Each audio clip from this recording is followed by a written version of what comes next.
Hey folkso, we all love a little greenery in the house, right? It's calming, it looks great on Instagram, and hay plants are supposed to clean the air. Or are they?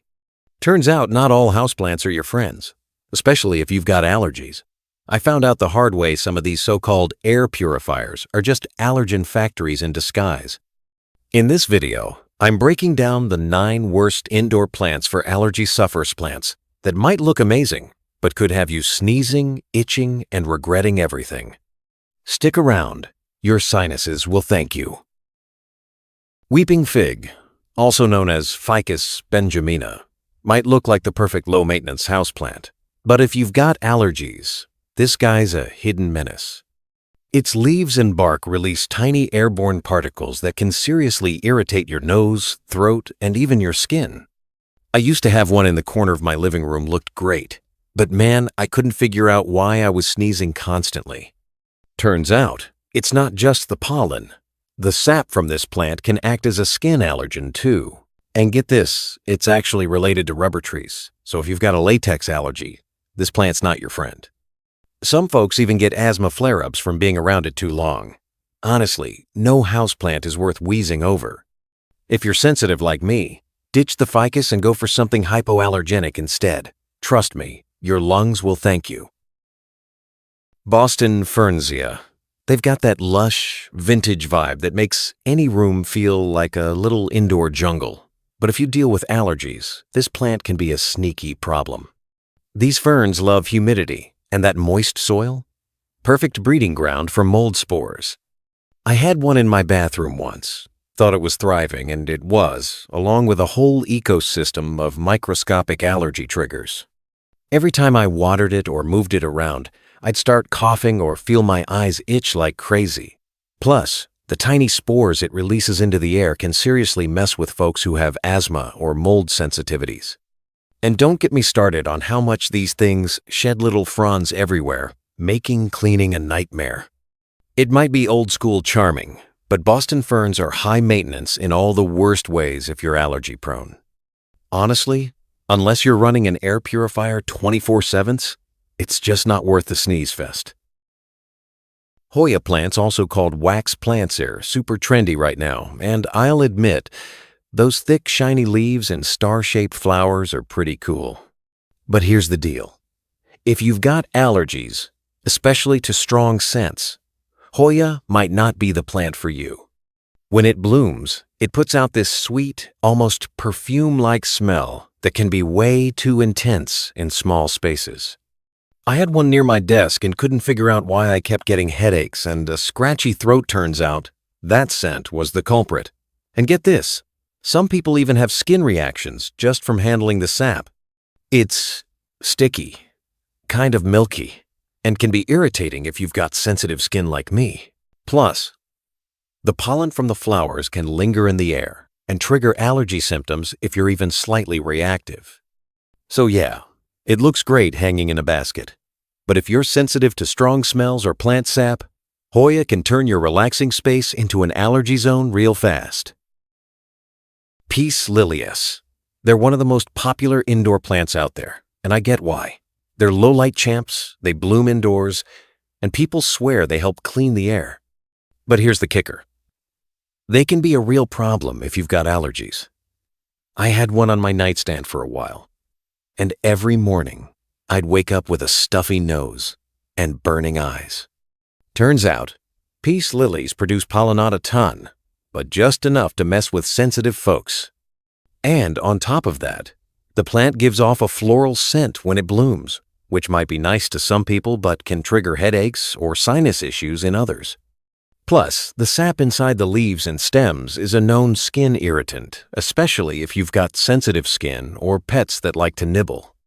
And let's be real, keeping mold out of that constantly moist soil is a full-time job.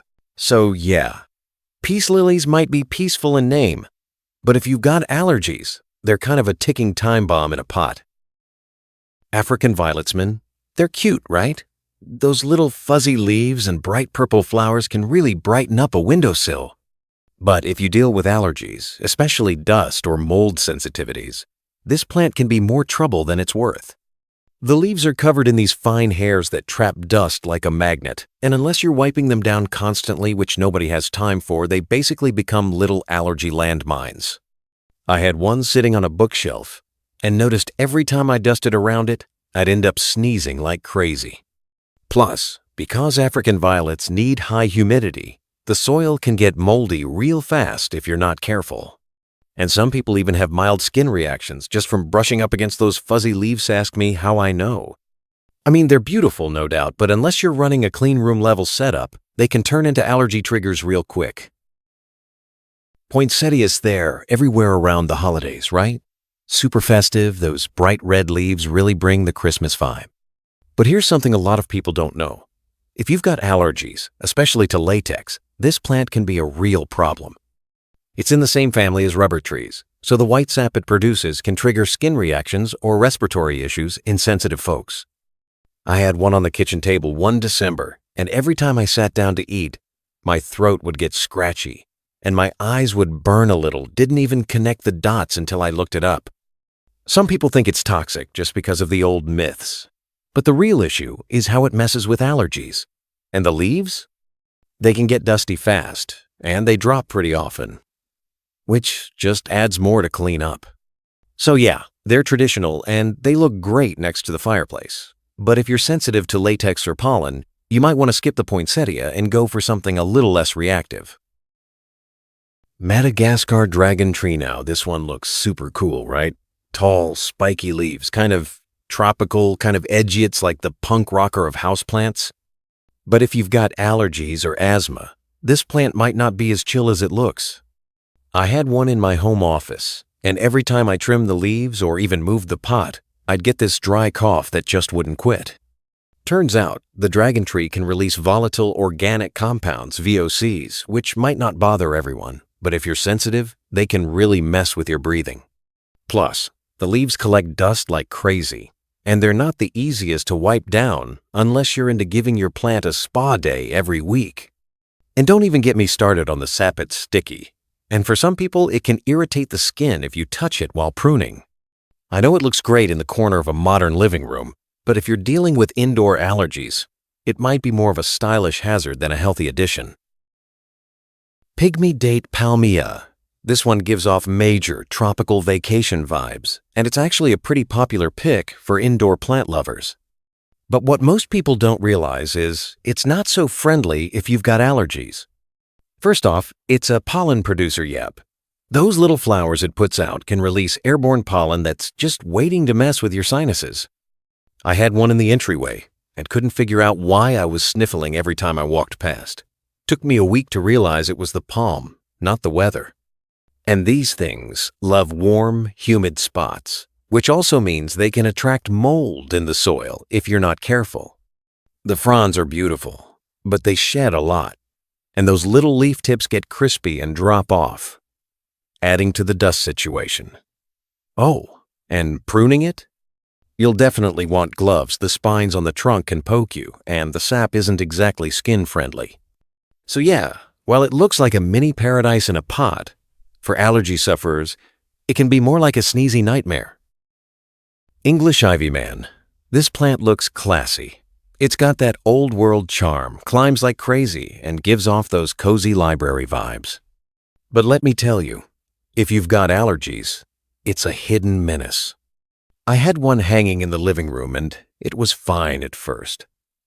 Then I started noticing my throat felt scratchy, and my nose whiffy all the time.